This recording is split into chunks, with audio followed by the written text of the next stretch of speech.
Hey everyone, welcome to Prescription for Success. This is your host, Emil Haldey. I am super excited about my show today. The purpose of my show is to let you know as much information as possible about your health so you could be the CEO of your health. One of my mentors says that people with more options have better lives.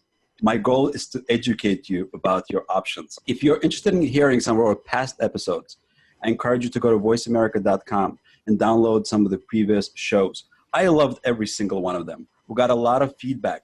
My last show was about relationships, and the feedback was overwhelming.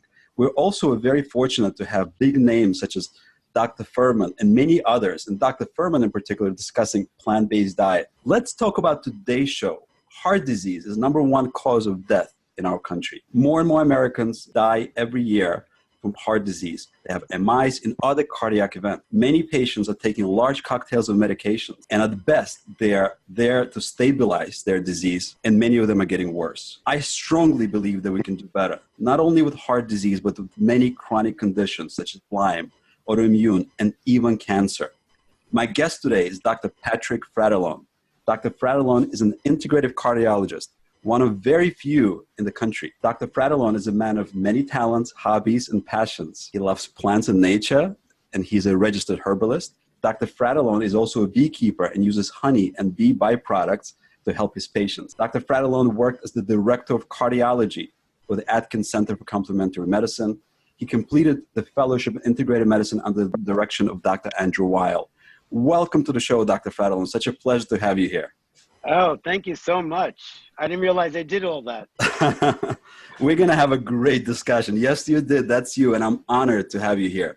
We're going to have a ton of fun, and it's going to be a super educational show. You are a very passionate and caring practitioner, and you always take the personalized approach, combining complementary medicine, integrative medicine, looking at mind, spirit, and body, and all of those are interconnected. How did you make the transition from a cardiologist to an integrative cardiologist? Well, you know, it's interesting. So I always wanted to be a doctor. I actually went into infectious disease before I did cardiology. But at that time in America, especially in New York and California, when I went into infectious disease, it was the AIDS epidemic. So I was very depressed that everyone in the practice that I was going to join was basically dying of AIDS. So I went back to do a fellowship of cardiology. When I finished cardiology, I was always interested in herbs because I was taking herbs from a young age because I have a congenital heart disease. And my parents did not believe in surgery. And I ingested quite a many herbs as a kid, which I think saved my life. And I wind up, and I say this very freely, I wind up having cardiac surgery in 2004, which is now 15 years ago. And my valves had to be done. But I think what kept me going all those years up until 15 years ago, so I think I was 44 at the time, was all the herbs that I took. So that's how I became interested in herbs and botanical medicine. Wow, that's impressive. So you're an integrative cardiologist. Can you define integrative medicine for our listeners first? And then let's talk about integrative cardiology. So integrative medicine, you know, it used to be called, which I don't like it anymore, it used to be called alternative or complementary or worst, holistic. And a lot of people interpret that as kind of voodoo medicine. The word integrative came from Andrew Weil, where we look at it's the best of conventional medicine and the best of complementary medicine. So using all modality. So for instance, chiropractic and acupuncture used to be considered complementary, but now they're part of mainstream medicine. Yes. Integrative medicine is now part of mainstream medicine in certain circles. Yes. And getting better, getting much better. Yeah, they're actually, it's a formal specialty, right? You could even be board certified in integrative medicine. Yep. And so what's the difference between an integrative cardiologist, someone with your training, someone with your understanding of medicine, versus a regular cardiologist? So, and I am a conventional cardiologist trained at Lenox Hill Hospital in New York City, a very fine institution for cardiology. And I did 3 years of a fellowship and then specialized in echo, which is ultrasound of the heart. The difference is in a cardiology fellowship, they don't talk about diet. They don't talk about exercise. Well, they do a little bit, but they don't talk about supplements, whether they're botanical or herbal supplements, or whether they're nutraceuticals. They talk about only conventional prescription medicine. So my training, I decided after I finished the Integrative Fellowship with Andrew Wall, I wanted to go into something else. And I had a doctor there, a Tiarona Lodog, who's a very famous MD, RH. She said, why don't you study herbs? And I did. So I became a registered herbalist plus an MD. So I could freely talk about treating any condition of heart disease with a conventional medicine such as a beta blocker, but I could add Stephania, I could add hawthorn, I could add digitalis. I could add all these things because I know the training of plants now. So it's a lot different. It sounds amazingly interesting, and I'm sure very, very effective. And we'll dive into that in a couple of moments. You, as a certified herbalist, you've recently been interviewed in a new docuseries, Ancient Medicine for Modern Illness, hosted by Nick Palizzi. So you discussed a number of conditions, and you discussed autoimmune conditions, Lyme disease, and you also talk about cancer. Can you talk about each one of those conditions and give us some details? What can herbal medicines do for autoimmune? So interesting. They interviewed me and I thought they were going to talk about cardiology, but they were more interested that as an integrative cardiologist, patients come from all over to see me for the other work I do. So let's talk about autoimmune disease. We have 126 documented autoimmune diseases, but we only have 36 blood tests for them, which means we don't have a blood test for every autoimmune disease that's out there. Autoimmune, the word auto, is that it's self-inflicted. I don't believe it's self-inflicted. I believe the reason we have autoimmune today is because of the environment toxicity. And I believe the environment toxicity has caused much more illness than we ever expected. An example, I teach at Bridgeport at the College of Naturopathic Medicine. When I teach oncology, I'm a cardiologist teaching oncology because I was taught that 90% of cancer is genetic and only 10% is environment. That's when I went to medical school. And I went to medical school more than 35 years ago. Today, I teach these students, and I believe, because I see it, that 90% of cancers and autoimmune disease are inflicted by the environment. What we eat, what we drink, and what we breathe. So I have to say that autoimmune, and then you think about that, and I think in New York, we're seeing a lot of the environmental because of 9/11. And it's in the news a lot about trying to fight these men and women who fought ground zero where they are now getting sick 15, 16 years later and dying of illnesses that should not have happened. So when we talk about autoimmune disease, I'm saying it's inflicted by the environment. So again, going back to what we eat, what we drink, and really the air we breathe. No, I'm in New York. This is not the best air to be breathing. So I have to say, so people come and autoimmune disease, we always think it's inflicted by auto, meaning self. I don't think so. I think it's inflicted by all of these factors. And when it comes to food, you could have a whole show on the agricultural industry. You could have a whole show on plastic bottles. Yes. So, it really, I think finally it's getting recognized. Unfortunately, in New York, it's a very hard state to practice medicine the way I want to. New York, and listen, I don't really care what I say because I'm free spirit and I'm telling the truth. I cannot get certain tests in New York because they're not allowed. Some of this is metal testing by air. Some of this is testing plastic, but I could do it in the state of Connecticut. So for 25 years, I've held a license in the state of Connecticut without an office. 6 years ago, I became an instructor at the College of Naturopathic Medicine, and this January I opened an office. So I have my New York patients come to Connecticut to get the testing.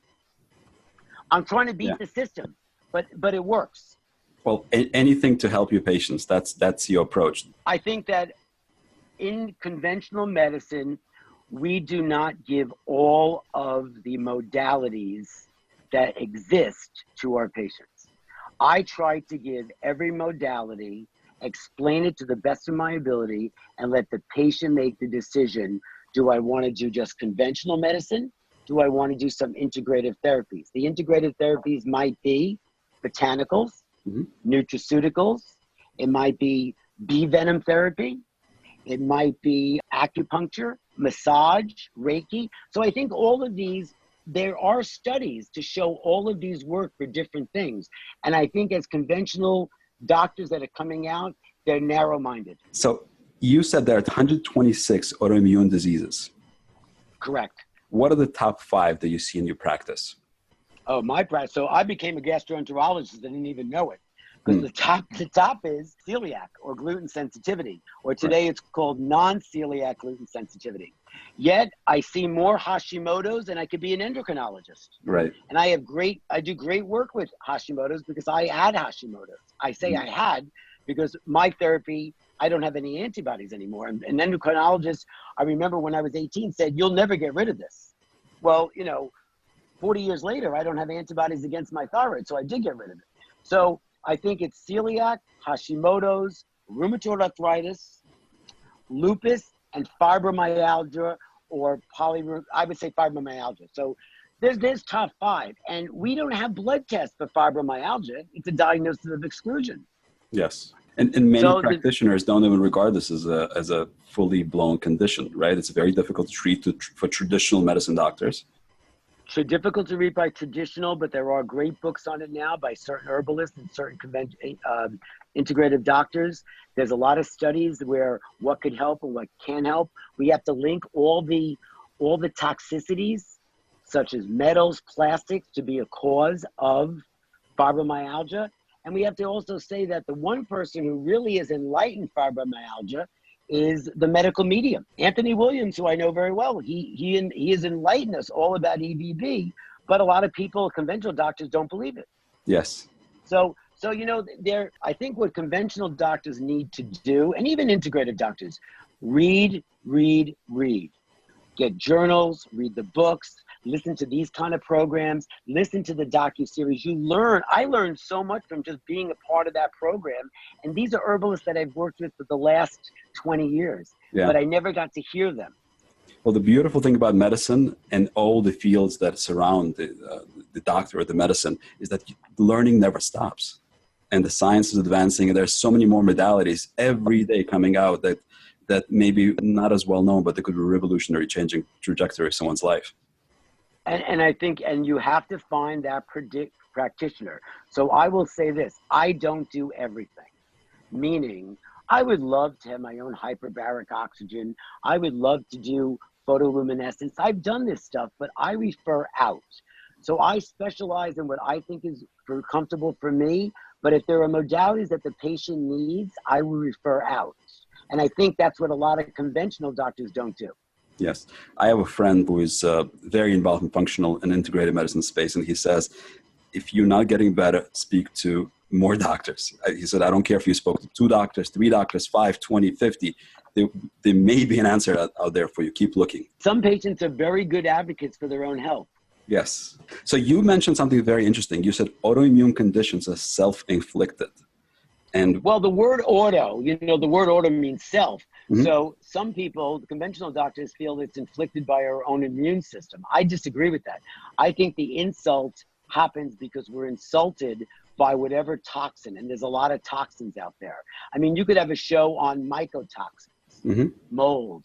You could have a show on, there's so much out there, and I think that you could try to live in a bubble, but it's not going to work. Yes. I think I tell my patients to pick and choose what they feel is comfortable for them. For instance, not every patient can afford organic food. So if that's the case, then go to your farmer's market and support them. Mm-hmm.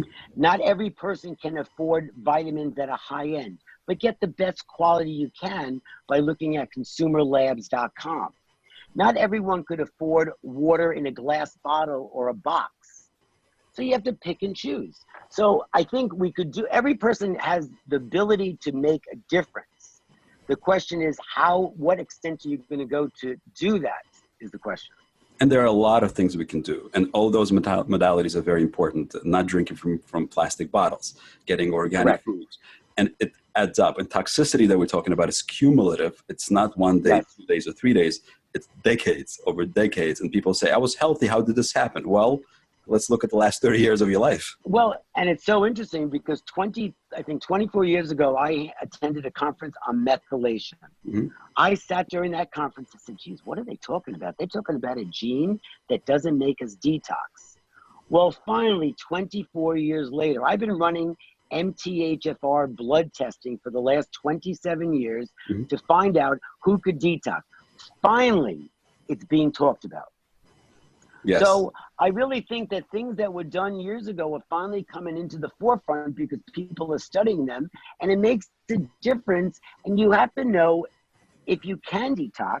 And the one thing I do always say, that every disease is governed by the gut.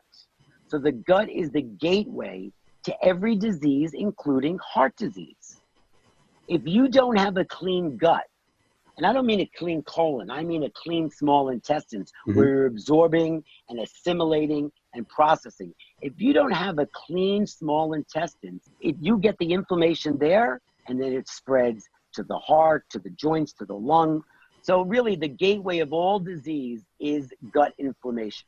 Yes. And finally, we're getting people talking about it. I completely agree with you. So let's come back to autoimmune diseases. What therapeutic modalities do you use? Herbal modalities? Do you consider LDN? What's your low-dose naltrexone? LDN is my favorite drug. So, the first thing I think with any autoimmune disease, you must be gluten-free.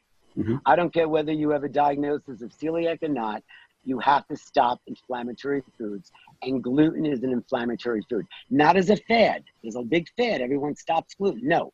If you have an autoimmune disease like psoriasis, you need to stop gluten. The second thing you need to do is you really should do a food allergy test and see what other foods you're allergic to. Meaning, if you're allergic to gluten, you're also sensitive to dairy. So the way a lot of people can't afford this testing, so what I do is I tell them, listen, whatever food you eat, only eat it twice a week. And they say, what do you mean? I said, whatever you eat on Monday, you eat again on Thursday. Whatever you eat on Tuesday, you eat on Friday. And Wednesday is Saturday. And they said, what do I do on Sunday? I say, take a cooking class and find something else you could teach yourself to cook. But, really, the thing is, you can't eat the same foods all the time. Marion Nestle, a famous nutritionist, wrote, you are what you eat. So you basically have to incorporate diet into autoimmune disease. So you have to change your diet. The next thing you have to do is you want to boost your own immune system, and that's where low-dose naltrexone comes in. So people, for those who are listening, naltrexone, the other word is Narcan. Narcan is in the news because it is the antidote to drug addiction. But that dose is 100 to 150 milligrams. I write 1 milligram up to 6.5, although the books say 4, for people with autoimmune disease. I took naltrexone for years to get my Hashimoto's antibodies to 0, and it worked.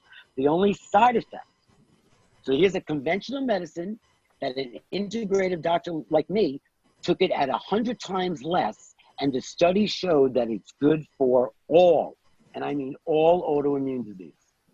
So you start at 1 milligram. The only side effect when you get up to 3 is dreams. Who doesn't like to have a dream now and then? That's right. It does work. I get people off medicine. I mean, how many people are on Synthroid that were told you'll never get off of it? And you start LDN, the antibodies come down, you could get off Synthroid. My question is, why the endocrinologist not using it?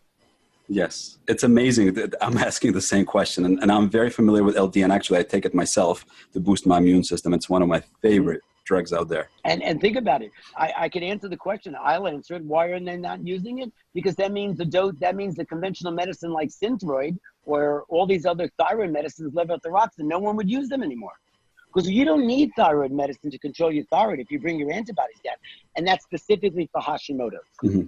So a gluten-free lifestyle, change your diet, LDN, and you do need some nutritional supplementation if you cannot get it from food. Makes sense. So there are certain, and everyone thinks Dr. Atkins was this just high protein, high fat guy. Let me tell you what I learned from Bob Atkins. He wrote a book called The Vitamin Nutrient Solution. If you could still get it, you get it, because it lists every supplement that could be used for different diseases. He was very meticulous about writing this book. And when we rewrote the Atkins New Diet Revolution, he included a lot of that book in there. It's a brilliant book, So there's, I think that we have to go back to certain basic medicine, and we have to start teaching in medical school these basic nutritional deficiencies that still exist today, but no one talks about it, really. So autoimmune, so I'll make it easier for it. I give 7 lifestyle changes that people have to do. And if I draw it like I do a triangle, And the triangle is at the bottom is the biggest part of the base. The first thing you have to do is change your dietary lifestyle. And that could mean getting food tested, but change the way you're eating. Eat things smaller, don't eat them all the time. The second lifestyle change is exercise. Exercise can improve any disease. Now, someone say, well, I don't go to the gym. You don't have to go to the gym. Do an exercise that you enjoy that at least you'll be consistent with. So if that means trampoline, then do trampoline. If that means stationary bike, do stationary bike. But try to do enough to get your heart rate up. If you could do those two major lifestyle changes, you're almost there, because that's the biggest part of the triangle. As the triangle goes up, the third lifestyle change is addictions. Now, no one wants to discuss addictions, because when you discuss the word addictions, it means drugs, alcohol, smoking. And I discuss addictions as energy thieves, whatever that energy thief is. So mine is needlepoint. That's an energy thief. I spend a lot of time doing it. It's a good addiction, but it can get me in trouble because I spend so much time doing it. Some people are addicted to perfectionism. Some people, like Italians, are addicted to family drama. So an addiction, so you have to discuss it. And this is what I discuss with the patient. I go through these lifestyle changes because I want the patient to know that I'm real. I'm not here just to take off a medicine or put on a plant, or take off a medicine and put on a vitamin. I'm here to discuss body, mind, and spirit, and that involves dietary, exercise, addictions. The fourth lifestyle change, if you could get up to it, probably will change your life, and that's meditation. So here I'm now bringing another modality into it. Now, why do I bring addiction and meditation in? One, I'm 25 years sober. I have to bring that into my practice. And because of sobriety, I meditate, because it's part of one of the 11th step. I don't meditate a little, I meditate 45 minutes a day. I do not leave my home without meditation, because that centers me the way I start the day.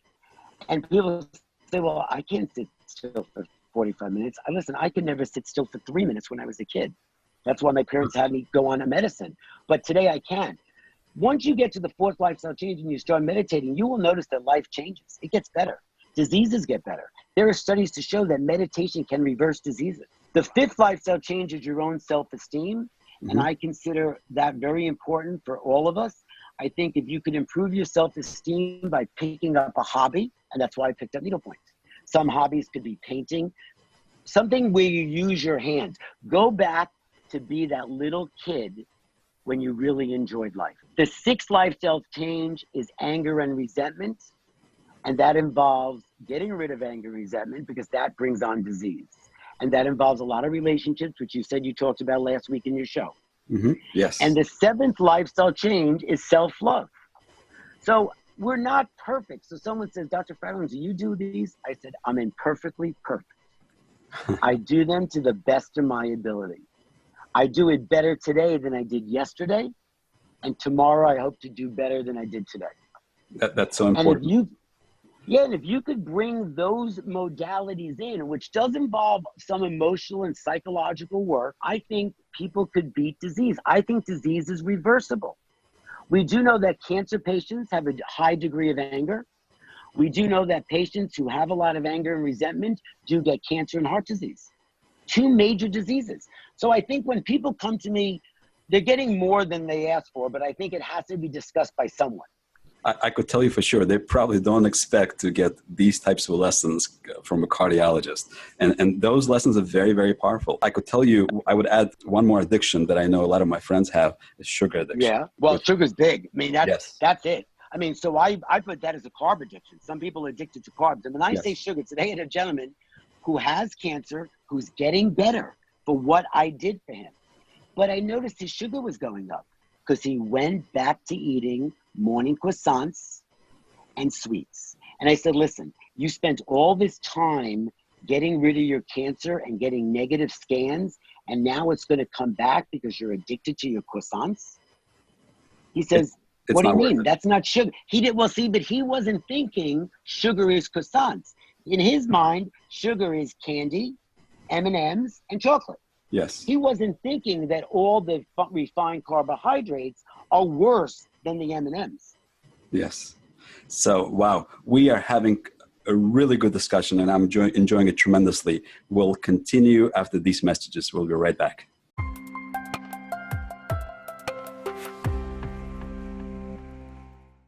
Welcome back to Prescription for Success. This is your host, Emil Haldey. Today, I have a phenomenal guest with me. Dr. Patrick Fratellone is an integrative cardiologist and a registered herbalist. To learn more about Dr. Fratellone, please visit his website at fratellonemedical.com. To learn more about Haldey Pharmaceuticals or to sign up for a consultation, give us a call at 646-650-5040 or email me at wellness@hcompound.com. What a wonderful discussion we're having, Dr. Fratellone. And to my listeners, if you're enjoying this discussion, please tell all your friends and family to join in and listen as well. In a previous segment, we talked about autoimmune diseases and many other chronic conditions. And we talked about there are 126 autoimmune diseases, and you recommended some amazing things, amazing lifestyle changes and things that anyone could implement starting today, immediately, to change the trajectory of their life. What about herbal remedies for autoimmune diseases? Do you use those? The one herbal remedies is to help the cortisol system. Cortisol is the hormone that we all put out when we're stressed. We're supposed to wake up with a decent cortisol level, and by 8 o'clock, it's supposed to come down appropriately. Most of us who have stress in our lives, and who doesn't have stress, whatever that is, wake up with a low cortisol, and it peaks about 8 to 10 p.m. So when everyone's sleeping, you're awake. Yes. So the thing is, you have to help the adrenals. We don't have in conventional medicine a good drug to help the adrenals. We have drugs to destroy the adrenals, such as steroids, but we don't have a good drug to help the adrenals. So there are many adaptogenic herbs that help the adrenal glands. I've learned a lot of this from David Winston, who's a registered herbalist, one of my mentors years ago. There's a lot of good books on adaptogenic herbs, but some of the adaptogenic herbs people know. Siberian ginseng, American ginseng, Panax ginseng. But one adaptogenic herb that everyone should take, probably we don't talk about, is ashwagandha, which is withania. So, I mean, I say this so freely and it comes off my tongue, but it took a lot of years to learn all this, and it works. So I really do say that all my patients take ashwagandha. If you're depressed, another adaptogenic herb is rhodiola. Mm-hmm. For children with ADD or ADHD, you got centella, which is gotu kola. So there, and Shoshana berry. So I give a mixture of adaptogenic herbs to change the stress of the person's life. And that low cortisol slowly in time becomes higher, and you get the cortisol at night becoming lower, because the word that integrative doctors throw out is adrenal fatigue. Mm-hmm. Our adrenals are fighting for us, but after a while, they just poop out. Now, when the pancreas poops out, you get diabetes. That we can recognize. Yes. But when the adrenal poops out, no one talks about that, because we don't have a conventional drug to help. I'm offering some things to help. Yes. Even acupuncture helps tremendously. Very, very important. It's a condition that's under-recognized in medicine, adrenal fatigue. Yes. I only hear it in the integrated functional medicine space, and most people have no idea what to do. So you gave some really amazing pearls. I love them. You also talked about something very important, and I'm very big into that, self-love. We talked about this in a relationship discussion yes. At a previous show. People say how you treat others is likely a representation of how you treat yourself. I got even one better. How you treat animals is a better indicator of how you treat people. Wow. Very, very powerful. But what I found also in my discussions with my patients, my friends, my family members, people in general, that we beat ourselves up, all of us, right? Yes. And if we don't have the self-love in a very therapeutic way, right? When something goes wrong, do you beat yourself up, or you say, oh, I learned from this mistake? This is a therapeutically healthy way to approach a situation. I think if we as a society or as human beings can change that, this would have a tremendous impact on many conditions. I would tell you, at the lowest point in my life, when I wasn't sober, I was practicing at the time. These towards when I had to start giving up the bad habits I was doing. And a woman came into my life who was very famous, and her name was Audrey Hepburn. And I met her in the hospital, and she said to me, she knew, she had such an intuition. She was very graceful. She said to me, and she wrote this in her book, Why did God give you two hands? And we're not going to discuss religion, because to me, God is good, orderly direction. Mm-hmm. That's just for me. Right. But she asked me, and I couldn't answer. I was really at a low point in my life. And she said, you know what? He or she gave you two hands. One hand to help my friend, like you're doing, because I was a patient I was treating. And the other hand is to help yourself. So when you leave this room today, go and help yourself, and you'll be a better doctor. And I got sober 3 months later. It's amazing. Yes. So I have to tell you, I think what you said is so true. How could you expect to love or help someone else when you don't have self-love for yourself? And that's a very big statement. But when you look at disease, it's a true statement. Yes. I mean, the best caregivers in the world are those people that care for themselves and help themselves first. Yes. Wow. What an interesting, powerful discussion. Lyme disease, right? Let's switch gears a little bit. It's considered an epidemic. Yes. Epidemic. By Well, it's so funny. I went into infectious disease and I started a fellowship in that at Cornell, and I finished the fellowship, but I never became an ID doctor because it was all about HIV at that time. And now ID is all about Lyme. But yet, when are we going to declare it an epidemic? It's an epidemic. It is. And conventional doctors only see acute Lyme in their mind. They don't believe in chronic persistent Lyme syndrome, which I call CPLS. I'm a Lyme doctor. I do a lot of work for Lyme disease. And I do that for two reasons. And I became very involved with Lyme because my son has Lyme. My son got Lyme at 9 years old. I did something where it was called photoluminescence. I changed all his blood. His test came completely negative. He got rebid again at 17. To this day, he has never been able to get rid of it. And I've done a lot of modalities. And the reason why is you will never, once you have chronic persistent Lyme, you always have it. The goal is to help your immune system get better to suppress the Lyme. You're not going to get rid of Lyme. You're just going to make your immune system so good that it keeps the Lyme at bay. And it is possible. So how do you treat Lyme? What's your high-level protocol for that? So if you get bit today and you went to the doctor within 72 hours, you do need an antibiotic. This is the nicest thing about being an integrative doctor that has an MD license plus an integrative. I can write a prescription for doxycycline. So if you got bit within 72 hours, you must take doxycycline. If you don't know when you got bit, you should do a month of doxycycline. Today, some integrative doctors give you 3 months. I take an approach that the antibiotics, if you're coming to me, you probably had Lyme for years. And you've been to multiple doctors, and there's a lot of good Lyme doctors out there. But I take an herbal approach. So I use Healing Lyme by Stephen Bruner. Stephen Bruner was on the docuseries with me. I thought I was talking about heart disease, and Nick got me talking about Lyme. So Bruner has a great protocol. His book is Healing Lyme. It's in its second print. There's also Healing Co-infection. So I use a bunch of different herbs. There's the Zhang protocol, which is only garlic. There's the Cowden protocol, which is only salmento. I use all of these herbs and rotate them because you have to trick the bug. You have to trick the Borrelia. If you give it the same herb or the same conventional medicine, it's going to get resistant. So I change herbs every week.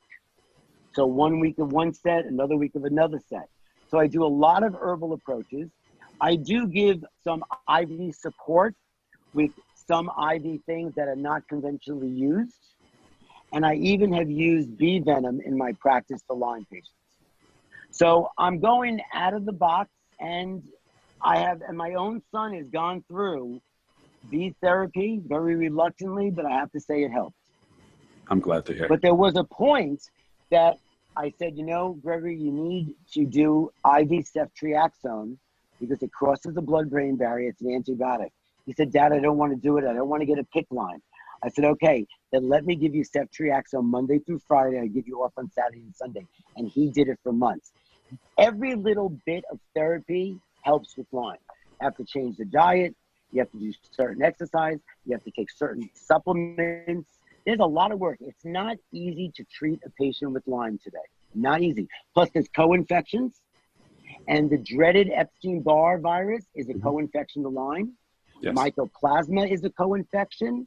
So doctors who treat Lyme really need to read Stephen Bruner's book and other books, that there's a lot more that we don't know. And we're still learning. We're still learning. Yes. Well, one of the things I really enjoy hearing from you, you already mentioned several folks that you learned from.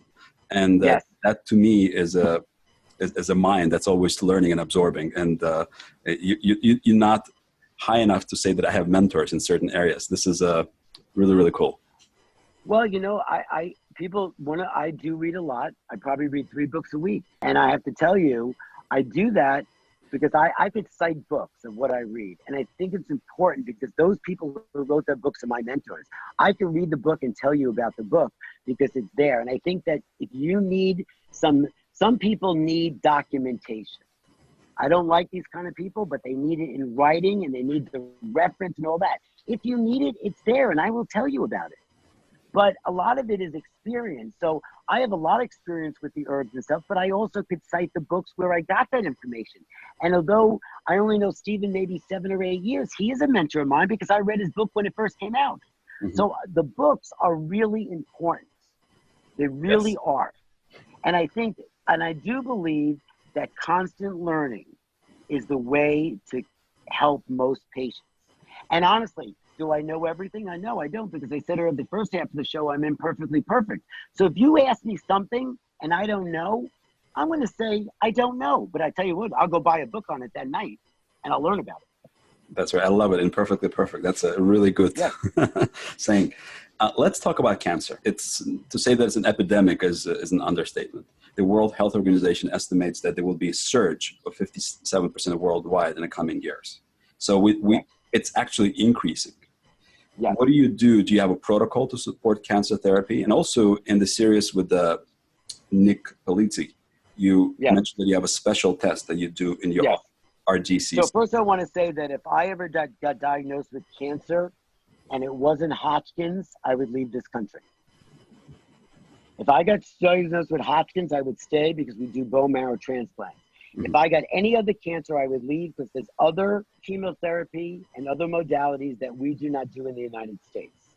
So being that way and knowing family members that have died of very serious cancers, I became very active in helping people find the right people to go to. So in Europe, we have chemosensitivity testing, which we do not have in the United States. There's a lab in Greece that's a certified lab called RGCC. Mm-hmm. I've been utilizing this lab for 23 years before people have even heard about it. And it's taking a sample of blood and sending it to Greece, to the lab. The thing is, it's not a certified test. So I do this test. I'm the messenger. I love being the messenger. I direct the person. You could come here and do the test. I am not charging you for the test. You have to contact the lab and pay online. I am only there to draw your blood, and I'm giving you the sample for you to mail it yourself. Because I don't want to be involved with it because I could lose my license. But it works. I have patients who are still living with cancer today who are told they would not live. So what does the test do? It tells you by your blood sample what chemo will work for your cancer. So it's directed chemotherapy. So in the United States, even though we have great studies and great trials, say we have only 5 drugs for breast cancer, which is not true, but say we do. Our oncologists use those 5 drugs. But what happens if there's a drug for skin cancer that might work for your breast cancer? You would not know to use it. This test will tell you what percentage of other drugs will kill your cancer. That's an incredible tool. So if I'm going to get chemo here, I'm going to make sure I got the Greek test first. Yes. The second part of the test, it tells you what supplements and what herbs work for your cancer. So a lot of people, and I understand it, when they get cancer, first of all, the word cancer, I mean, it's like, you know, from Lost in Yonkers, you have to say the word very slow, cancer, because it's such a bad word. But I don't think that's true today. I think you should say you have cancer because people will hear you and say, you know, I have someone who did this. And that's how word of mouth gets around. So this test also tells you what supplement and herb will work. Well, a lot of people go out and buy hundreds, thousands of dollars of supplements for cancer. How do we know they work for them? By getting the RGC test, you will find out what supplement works for your cancer based on your blood work. Wow, that's very powerful, life-saving information for a lot of people. And have you had a lot of experience with this? Oh my God, I can't tell you. I mean, and the one thing is, I will say the test is a lot. I could range anywhere between $2,300 and $2,800. But if it could change the type of chemo you get to save your life, it's worth it. Yes. And I appreciate your honesty about saying that it's between the patient and the lab. I had a young man in my office today that 3 years ago got diagnosed with esophageal carcinoma. Young guy. His father got diagnosed with the same thing at the same time. His father since has died. This kid's still living. He did the RGC test. He has followed everything that protocol said would work for him. He's rotating the herbs. He did the right chemotherapy. He didn't do the chemo that they suggested. He did the chemo that the test suggested. And he never had surgery. And I have to say, knock wood today, he is cancer-free. Wow. Amazing. Now, esophageal cancer is not a cancer you cure very easily. I couldn't do it with my cousin who had pancreatic cancer, because that's a cancer that by the time it's diagnosed, you're almost, you know, you're stage 4 and there's nothing to do. Yes. I also refer to other clinics in the world that treat cancer differently, like Paracelsus. These are different clinics throughout the world. So I give the patient the option. So when you're coming to a cancer consult with me, you better tape it, because I'm telling you, it's ever on the top of my head that day to let it out, because it could save you. Yes. And people today, I have to say, without getting emotional, that's probably the best part of my job, because I have saved kids. I have a 3-year-old with cancer now that he breaks my heart, but I know that his parents will follow this and he will get better, because conventional medicine gave up on him. I mean, how do you give up on a patient? You know, it's very emotional. And, you know, I try to do the best, but it doesn't work for everyone. But if I could give that news, and unfortunately, as I said, it is expensive. You know, but there are foundations that would pay for that test for you to get it. Parents of children that have cancer have taught me the world. They've taught me about resources, who to contact to help pay the bills. And even though I'm a physician, if I could give you the institution that will lend you $1,000 to pay for your test, I'll do it. Yes. Wow. And you know, this, I could see that this particular patient just touched and moved you. And that's because you care so deeply about your patients.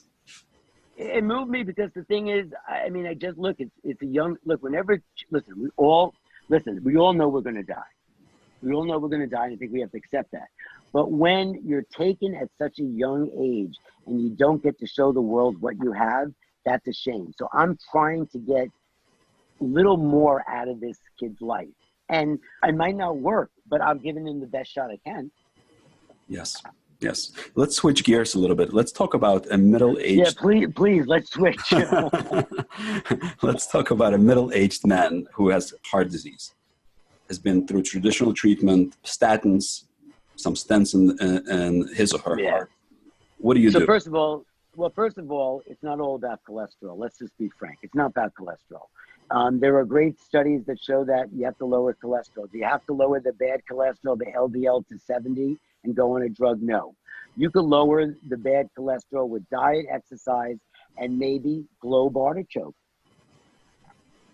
Maybe you could lower with red rice yeast, but you better watch the effect because it has the effect of a statin. Maybe you better lower with the new studies that just came out of bergamot. So heart disease is real. I know that females fear breast cancer more, but heart disease will kill more women than breast cancer. So you have to be frank about this. Yes. And heart disease, in my opinion, is reversible. You have to just be willing to change and go out of the box, and you don't have to take all the medicines. So if there's a family history of heart disease and you have the ApoE gene 3-4, which is a gene of heart disease, you better change your diet. You better just get rid of refined carbohydrates. You better do that 7 lifestyle changes, and you better get on some supplements that could lower your blood pressure and not always use medication. For an instance, we know that hawthorn is an herb that lowers blood pressure. We know that magnesium does. We know that arginine does, but arginine is also a fuel source for certain viruses, so I give citrulline instead of arginine. So there's all little tricks, but you do not have to die of heart disease today. So powerful. You said heart disease is reversible. That's not what the conventional cardiologist is saying out there. Well, but they're not saying that because they're supporting drug companies that make a lot of money. They're supporting the stents. Now, don't get me wrong. If a patient has a 90% blockage and needs a stent, I will give them that stent. I'm not going to deny that. I think there's a need for bypass. There's need for stents. If you have a 90% lesion of the left main, you better get a bypass. You're going to die. So knowing conventional cardiology, I have an edge because I get to say it correctly. That if you need a valve, listen, I had valve surgery. I'd be a hypocrite not to make you go for valve surgery when I had my chest opened up. Yes. So you really, if you need the surgery, it's life-saving. But do you have to rely only on conventional aspects? The answer is no. What about diet and heart disease? Is that important? Well, I think that, let's face it, we know that refined, so everyone talks about Atkins with high fat. The one thing that Bob had it right, eats no simple carbohydrates. Sugar is white death. I think sugar is more white death than cocaine. Sugar affects everything. It will grow cancers. It will progress heart disease. It causes diabetes. 2 epidemics in the United States, diabetes and obesity. What do they both lead to? Heart disease. They're the twin epidemics. Dr. Atkins taught me about these twin epidemics 20 years ago, and it's more prevalent today than ever before. But who are we fighting against? The agriculture industry. We're fighting against every McDonald's out there. We're fighting against all this other stuff. So you really have to get your priorities straight. Diet is more important than you think. Yes. And it's life-changing. And there's data out there. Diet plus other modalities can potentially reverse heart disease, even stabilize or shrink your cancers. It's out there, but the thing is, people want to see double-blind studies, and they're not always out there. Who's going to pay for a double-blind study of a drug versus an herb? Let's face it. But if more people listen and be their own health advocate, they will find their own answer. Everyone's journey is different. I cannot say that every cancer patient I treat does well. I can't say every heart disease patient does well. But I will say that they have an extra added zest to their life. And that's a lot. Yes. So, as a compounding pharmacist, we, as you know, in my pharmacy and other compounding pharmacies, we do a lot of IV treatments for nutritional supplementation. Yes. How do you use those in your practice? So I have a whole IV support. I made a lot of formulas when I did Dr. Atkins. I have IV formulas for chronic fatigue. I have IV formulas for cancer support. I have IV formulas for heart disease. There are some times that people do need IV supplementation where they can't get it in orally. For instance, we have leaky gut, which is a whole nother subject, but leaky gut or irritable bowel, you want to call it, means you're not absorbing. If you're not absorbing and you're seeing me, then I'm going to put you on at least 3 weeks to 4 weeks of IV nutrients to get the system going. All supplements at that point should be powder, liquid, or tea. I use a lot of teas. I'm an herbalist. Who doesn't want a cup of tea? And I rest the bowel and give it IV, powder, tea, and then eventually I get into supplementation. But you do need, I think most patients do need IV treatment to get them boosted. What some of the remarkable shifts have you seen with IV therapy? Something that really raises eyebrows. Okay. The remarkable thing is how I could stop cancer growth with glutathione, which is a powerful antioxidant. Mm-hmm. I could stop an allergy reaction with glutathione. Pulmonary fibrosis is a disease where you can't cure, people die. I give them inhaled glutathione and IV glutathione intravenous, and I reverse it. So remarkable things are done with glutathione, remarkable things done with phosphatidylcholine. Mm-hmm. But again, you can't just do this once. So I don't want people to think on the radio, oh, I'm going to come in for a glutathione drip and my cancer's going to go away. It takes all the modalities that you and I talked about, and I appreciate this show, but it also takes the IVs at the same time, but not just one IV. You might have to do a cumulative effect of IV. Everything in life is about routines and protocols and long-term effects. Wow, what a tremendous show, Dr. Fratellone. I want to thank you for your information, for your kindness, for being frank and open about what you've learned, and you're sharing so much vital information with people out there. This is life-saving information, and I hope if you heard the show and you think this could benefit a friend of yours or a family member of yours, please forward them the show. The show is going to be podcasted. Ladies and gentlemen, this makes it a show.